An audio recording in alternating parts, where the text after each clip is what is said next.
Ignition sequence starts.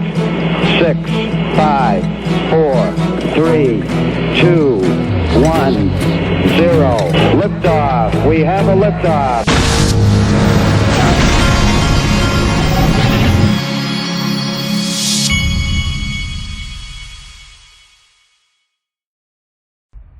Hey everybody, this is the Digital Asset Investor, and there, Link2 has got some exciting things going on. Record-breaking performance for this quarter. It says right here, it says our Q1 quarterly revenue was $10.1 million, an all-time high.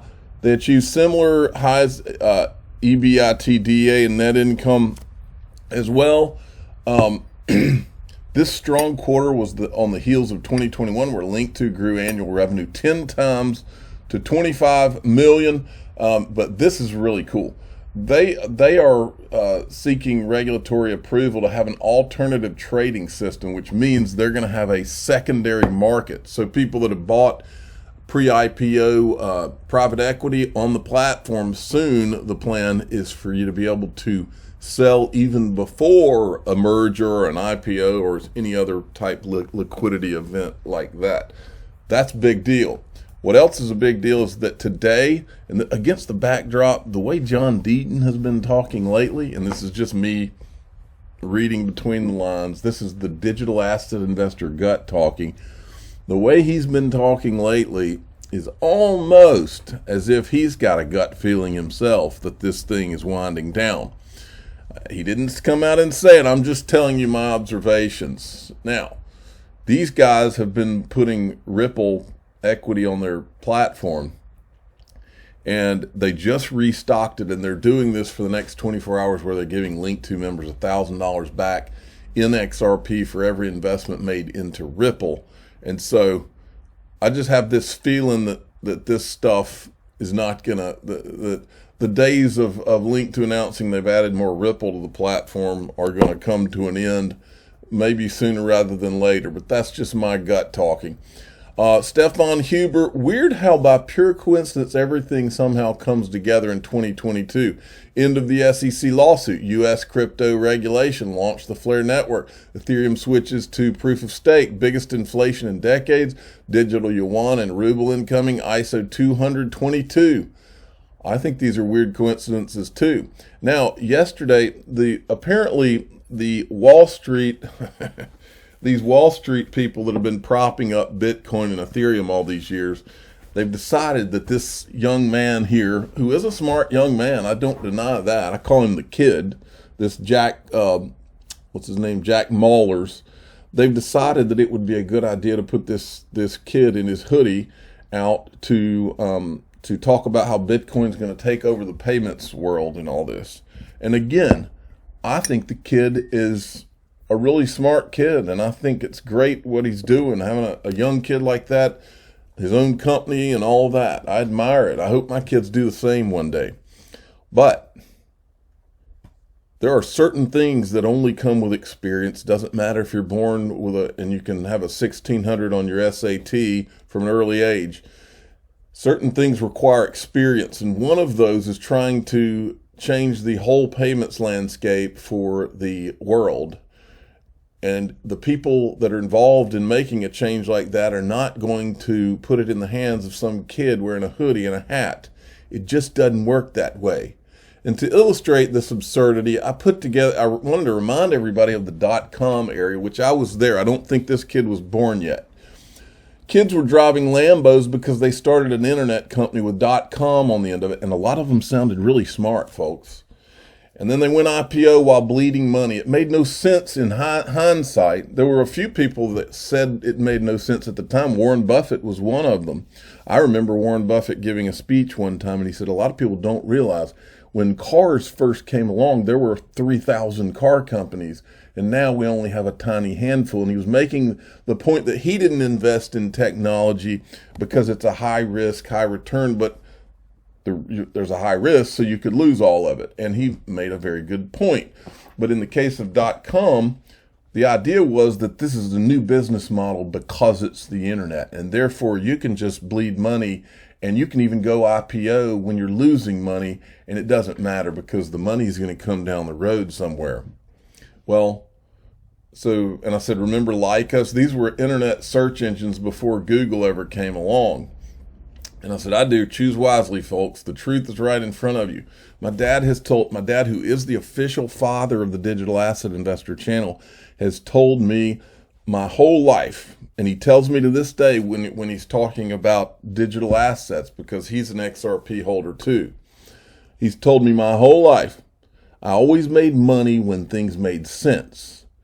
He said, you know, and my dad was approached many times in his life by people that were presenting things that, you know, in your gut didn't make sense. Well, let me tell you what's never made sense. Proof of work. Ryan Zagone was right. Proof of work for payments does not work. Proof of work does work. I mean, it works in that Bitcoin is still standing and all that. But proof of work does not work for what Jack Mallers is talking about here. So to illustrate the absurdity, I put Jack Mallers side by side with Brad Garlinghouse so that you can decide for yourself. Not necessarily spending Bitcoin is the idea. It's that using Bitcoin as a payments network is superior to card processing networks or bank networks or remitting networks like Western Union. If you think of what a payment network is, it's a network that facilitates the transition of value from point A to point B. And the Bitcoin network just does that a lot better. And we can interface it with dollars just like Visa interfaces dollars over debt-based payments and credit card payments. And so I think it's just a superior, it's cheaper, it's faster, it's more global, it's more inclusive, it's more innovative. And it's just the new way we should be conducting payments and transfers of value. We're taking a payment flow that might be going from dollar to Mexican peso, and you're holding a dollar, you're selling that dollar and buying XRP, you're moving that XRP across the XRP ledger to, let's say, Bitso, who's here in the audience today. You're selling the XRP and you're buying Mexican peso. By enabling that liquidity to move from dollar to peso in real time, you're changing how that oil is greasing the engine of correspondent banking.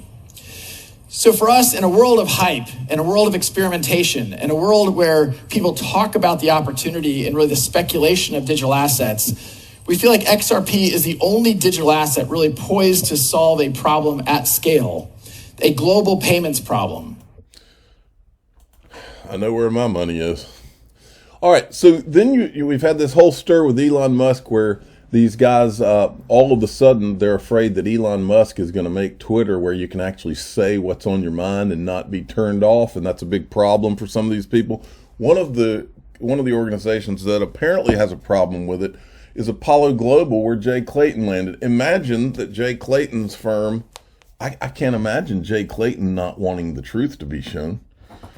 But apparently, they want to, and the title of this article, that's a name that we don't say on this channel, how this guy led to fallout of Apollo Global. Jay Clayton, my understanding is that he replaced this guy because of his ties to this guy. But Mr. Intuitive, I guess because Mr. Intuitive is the official cool guy of the Digital Asset Investor channel, he's cool enough to be able to show things like this. So I'm kind of flying under the cover of a cool guy here, because I don't normally show anything having to do with that person on this channel. There are certain places I just don't want to go. not that I wouldn't love to be able to tell you my opinion on that and shout it from the rooftops, but I don't know what kind of people are involved in all of that, and I don't want any part of that. Okay. So moving along, following the money would be so. This is a tweet that went out yesterday, I think. Just in, the Ethereum Foundation has reported $1.6 billion in assets, 80.5% held in ETH, accounting for 0.297% of the total ETH supply. Well, how convenient? How convenient, right? When all of a sudden there's a huge spotlight being put on the disguised whales and all this. Now and the video of Brad Garlinghouse and Joseph Lubin on stage, where Joseph Lubin doesn't want to be transparent at all. It's convenient that now they want to show people the numbers, but that's not good enough. Here's why. We want to go all the way back to the ICO, because this number doesn't really tell you anything. All this tells you is what's happening today. But if you follow the money from the ICO, that's the only way to really get to the bottom of this thing, to really find out what happened, who the disguised whales were, and how this thing is, because there's too many hiding places now. But if you went back to the root of the situation and followed it, I think everybody would be truly amazed at what they saw. But prove me wrong. I want to be proven wrong. Let's audit that ICO. I know that we have companies that can do it. Is it Chainalysis that does that? Now, I also recently, Jay Clayton was interviewed by these guys, and I wanted to illustrate some absurdity to you. Watch this. What we decided, and it has served us incredibly well, is that if you're going to go broadly out to the public, you have to put the broad public, both in the initial distribution and in trading, on a level playing field with the company insiders. And we're not going to get rid of that.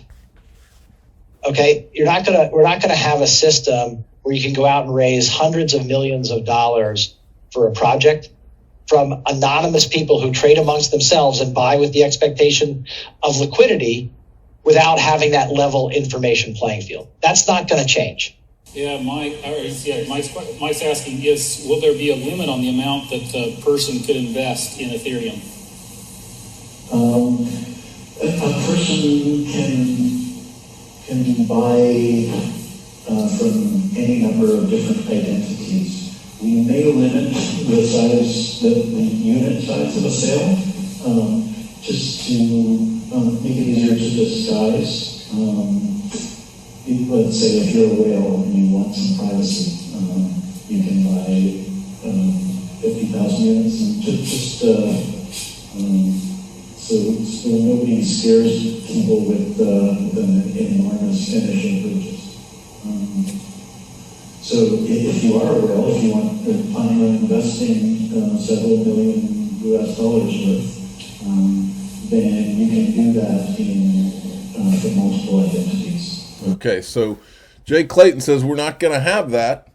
We're not gonna have a system where you can go out and raise hundreds of millions of dollars for a project from anonymous people who trade amongst themselves. We're not going to have that. But Jay Clayton allowed it. Okay, Jay Clayton did not go after Ethereum. In fact, not only did he not go after Ethereum, he turned around and went after Ripple, who had been very transparent in everything they had done. This guy is not good. Now, I want to go over this thread with you before I let you go. This is John Deaton from yesterday. Ripple and the SEC can both win. Now that we have arrived at summary judgment time, I see a lot of comments on how Ripple can't lose at all. Not true. It's possible that both sides win, technically and legally speaking, that is. Ripple and SEC will agree to a laundry list of agreed upon stipulated undisputed facts. These stipulated facts can remove the case from being decided by a jury. If the parties can't agree, a jury decides what actually happened. The jury decides the facts. For example, if parties in a car accident case don't agree what color the traffic light was, jury decides. But if both parties agree the light was red, there's no need for a jury to decide that fact. Hence, Ripple and SEC could agree to all the relevant facts. If that happens, then the judge applies the law to those sets of facts gives her ruling. Here's a hypothetical example. The SEC and Ripple agree that in February 2013, Ripple sold an option for 1 billion XRP to investor B, valued at 5 cents per XRP for $25 million. Judge Torres, applying Howey factors, could determine that on that day in 2013, investor B gave $25 million in investment into a common enterprise, Ripple, with a reasonable expectation of profit because Ripple explained all the efforts it intended to make to drive adoption and utility of XRP. If the above factual scenario was agreed to, the judge could find that specific offering of XRP an investment contract with Ripple. SEC wins. Ripple could still win because the judge applying those same factors decides ongoing sales of XRP by Ripple are not securities. Ripple wins. The judge should find that secondary market sales of XRP independent of Ripple are also not securities. XRP holders win. Here's a brief analysis I did on the 1 year anniversary of the related to the XRP. Okay, so he's got that there. But that's a very good summary of a scenario how this thing could go down. I've always thought Ripple's going to end up paying a big fine in this thing, and the what comes out in the course of all of this would put one party or another in a better position, and that would determine how big that check is, and then it would also determine whether the SEC has been put firmly in a position where they have to give Ripple clarity, or maybe the judge is going to be the one that gives XRP the clarity it needs. Let me finish up here. This is Kava Network. I'll put this in the top of the description at Kava_platform. Give them a follow. On May 10th, Kava becomes the network for Cosmos EVM. Protocols still have time to join the Pioneer program and earn a share of $100,000 in Kava. There's $20,000 in it for the next to join. Check it out. I'm the digital asset investor. I'm not an investment advisor. This is for entertainment purposes only. Please subscribe, hit the like button, tell your friends and family to go check out at Kava_.